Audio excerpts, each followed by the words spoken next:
ನಮಸ್ತೆ ಎಲ್ಲರಿಗೂ ಸ್ವಸ್ತಿಸ್ ಕಿಚನ್ಗೆ ಸ್ವಾಗತ. ಇವತ್ತು ನಾನು ನಮ್ಮ ತುಳುನಾಡ ಸ್ಪೆಷಲ್ ಉಪ್ಪಡ್ ಪಚ್ಚೆ ಸುಕ್ಕ ಮಾಡುವಂತ ಇದ್ದೇನೆ. ಉಪ್ಪಡ್ ಪಚ್ಚೆ ಸುಕ್ಕ ಮಾಡಲಿಕ್ಕೆ ನಾನು 1/4 kg ಉಪ್ಪಲ್ಲಿ ಹಾಕಿಟ್ಟಂತ ಹಲಸಿನಕಾಯಿ ಸೋಳೆಯನ್ನು ತೆಗೆದುಕೊಂಡಿದ್ದೇನೆ. ಇದನ್ನು 15 ನಿಮಿಷಗಳ ಕಾಲ ನಾರ್ಮಲ್ ವಾಟರಲ್ಲಿ ಹಾಕಿಟ್ಟ ನಂತರ ಅದನ್ನು ಚೆನ್ನಾಗಿ 2 ಬಾರಿ ತೊಳ್ಕೊಳ್ಬೇಕು. ಇದರಲ್ಲಿ ತುಂಬ ಉಪ್ಪು ಇರೋ ಕಾರಣ ನಾನು ಈ ಅಡುಗೆ ಮಾಡುವಾಗ ಉಪ್ಪು ಸೇರಿಸ್ತಾ ಇಲ್ಲ. ನೀವು ನೋಡಿಕೊಂಡು ಉಪ್ಪು ಕಡಿಮೆ ಇದ್ರೆ ಸೇರಿಸ್ಕೊಳ್ಳಿ.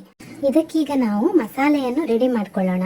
ಬೇಕಾಗುವ ಸಾಮಗ್ರಿ: ಕೊತ್ತಂಬರಿ, ಒಳ್ಳೆಮೆಣಸು, ಮೆಂತೆ, ಸಾಸಿವೆ ಮತ್ತು ಒಣಮೆಣಸು, ತೆಂಗಿನ ತುರಿ, ಅರಿಶಿನ, ಜೀರಿಗೆ ಮತ್ತು 2 ಎಳೆಯಷ್ಟು ಬೆಳ್ಳುಳ್ಳಿ.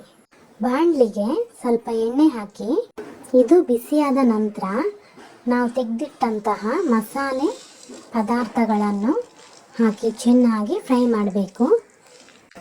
ಇದೀಗ ಫ್ರೈ ಆಗಿದೆ. ಇದನ್ನೊಂದು ಪ್ಲೇಟಿಗೆ ತೆಗೆದಿಟ್ಕೊಳ್ಳಿ. ಈಗ ಅದೇ ಬಾಣಲಿಗೆ ತೆಂಗಿನ ತುರಿ, ಅರಿಶಿನ, ಜೀರಿಗೆ, ಬೆಳ್ಳುಳ್ಳಿಯನ್ನು ಕೂಡ ಸೇರಿಸಬೇಕು. ಚೆನ್ನಾಗಿ ಫ್ರೈ ಮಾಡಬೇಕು. ಇದೀಗ ಫ್ರೈ ಆಗಿದೆ. ಇದು ಚೆನ್ನಾಗಿ ಹುರಿದ ನಂತರ ಇದನ್ನು ಒಂದು ಸ್ವಲ್ಪ ತಣ್ಣಗಾಗಲು ಬಿಡಿ. ಈಗ ಒಂದು ಮಿಕ್ಸಿ ಜಾರ್ ತಗೊಳ್ಳಿ. ಇದಕ್ಕೆ ಮೊದಲು ಹುರಿದ ಮಸಾಲೆನ ಹಾಕೊಳ್ಳಿ.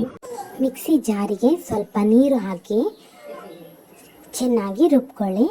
ಈಗ ಇದಕ್ಕೆ ತೆಂಗಿನಕಾಯಿ ಹಾಕಿ ತರಿಯಾಗಿ ರುಬ್ಕೊಳ್ತಾ ಇದ್ದೇನೆ. ನಾನು ಸ್ವಲ್ಪ ತರಿಯಾಗಿ ರುಬ್ಕೊಂಡಿದ್ದೇನೆ. ನಿಮ್ಗೆ ಹೇಗೆ ಬೇಕೋ ಹಾಗೆ ರುಬ್ಕೊಳ್ಳಿ.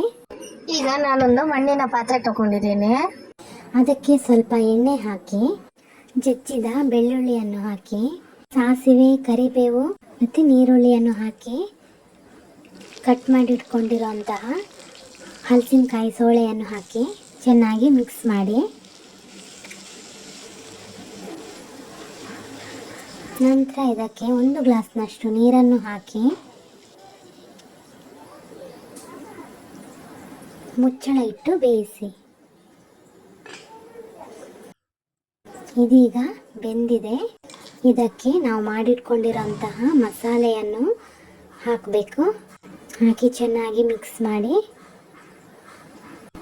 ಡ್ರೈ ಆಗುವವರೆಗೂ ಚೆನ್ನಾಗಿ ಮಿಕ್ಸ್ ಮಾಡಿ. ಇದೀಗ ಡ್ರೈ ಆಗಿದೆ. ನಿಮಗೆ ಬೇಕಾದರೆ ಇನ್ನೂ ಕೂಡ ಡ್ರೈ ಮಾಡ್ಕೊಳ್ಬೋದು. ಈಗ ಉಪ್ಪಡ್ ಪಚ್ಚಿ ರೆಡಿಯಾಗಿದೆ. ಒಂದ್ಸಲ ನೀವೆಲ್ಲ ಟ್ರೈ ಮಾಡಿ ನೋಡಿ, ತುಂಬ ಚೆನ್ನಾಗಿರುತ್ತೆ.